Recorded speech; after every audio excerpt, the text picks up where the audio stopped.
the challenge for a lot of people, of course, is Gaza. Yes, Gaza is a huge sticking point for the left. Absolutely. And, I mean, it should be a sticking point for everybody. Well, yes, but it's not. The right doesn't care about anything, right? They're not engaged about anything. I don't know what they really care about, but no, it is a huge. Gaza definitely puts the left in a difficult position, because we want to support Kamala, but for many of us, they're like, well, I cannot support genocide, even at the risk of Trump. You're for genocide, so what am I supposed to do? Right. And she has not had that sharp, clear answer that solves the issue for both sides of the left on this issue.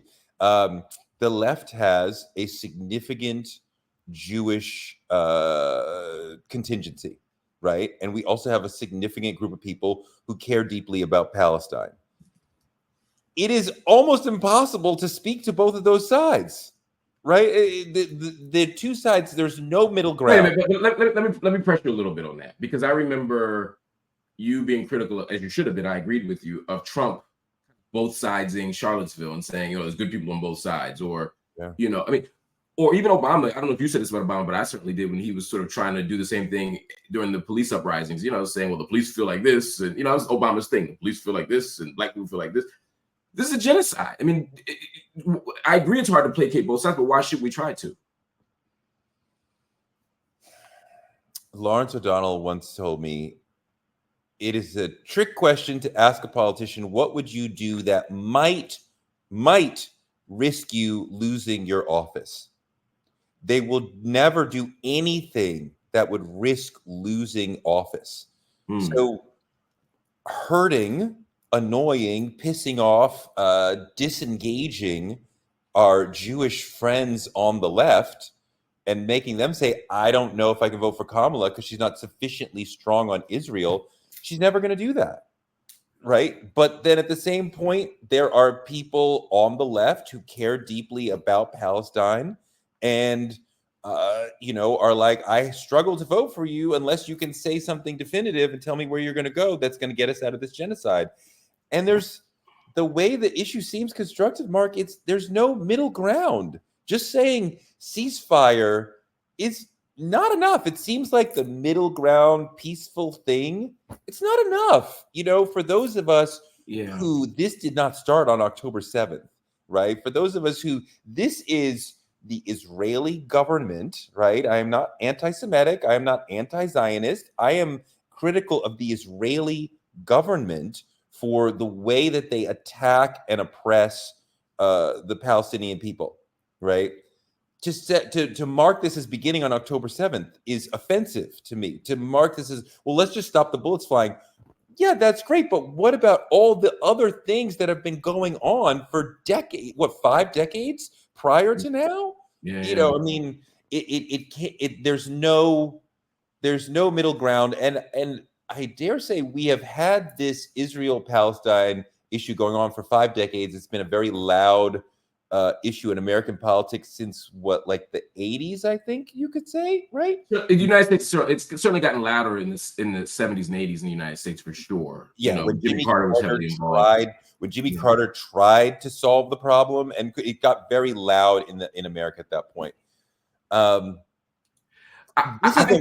This is the first time that we see a large, loud, politically engaged and motivated Palestinian side, right? Generally, this is a one-issue discussion in America, and to where our Israeli brothers and sisters have made it such that any critique of the Israeli government is anti-Semitism. That is unfair. That is not appropriate. It is not correct, right? There is no government on this earth that we cannot criticize in America except for the Israeli government, which is bizarre. I have no problem with Jewish people. I am part Jewish. I have no problem with the people of Israel. I have friends who live in Israel.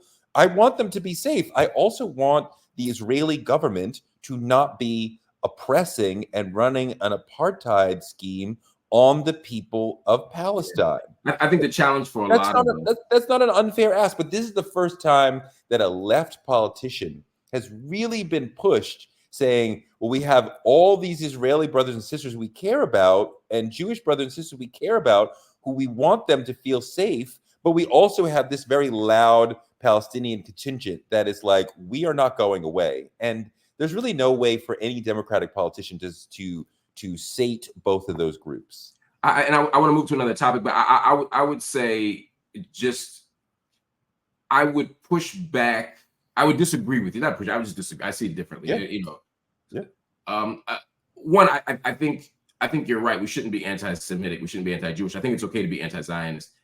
And I think that I don't see this as people who are pro-Palestine and people who are pro-Jewish, because there's lots of Jews, Jewish Voice for Peace, etc., who absolutely are pro-Palestinian. Yeah. And I think part of how Israel is able to do the thing you're talking about, or part of how the world does the thing that you're talking about, which is to make any criticism of Israel seem anti-Semitic, is by making it seem as if Israel is the embodiment of Jewishness. It would be like if I said anybody criticizes Saudi Arabia hates Muslims, anybody who hates America hates Christians, Right. and that becomes part of the problem. I think you're right. We have to separate these governments. But Israel is a Zionist state. It's a Jewish state. It's an ethno state. It's built on Jews having more and different rights than other people. And so as long as Israel exists as such, you're going to have inequality. And so that's ultimately the problem. We either need a different Israel, or we need to reimagine what the possibilities are, whether it's 2 states, 1 state. I don't give a damn. I just want people to be free. Do you think it's possible to have a 2-state solution, or Israel would never allow that? Israel does not want to give up anything. So no, I don't think Israel will give 2 states, 1 state. I mean, there is a 1-state reality, but it's an apartheid 1 state.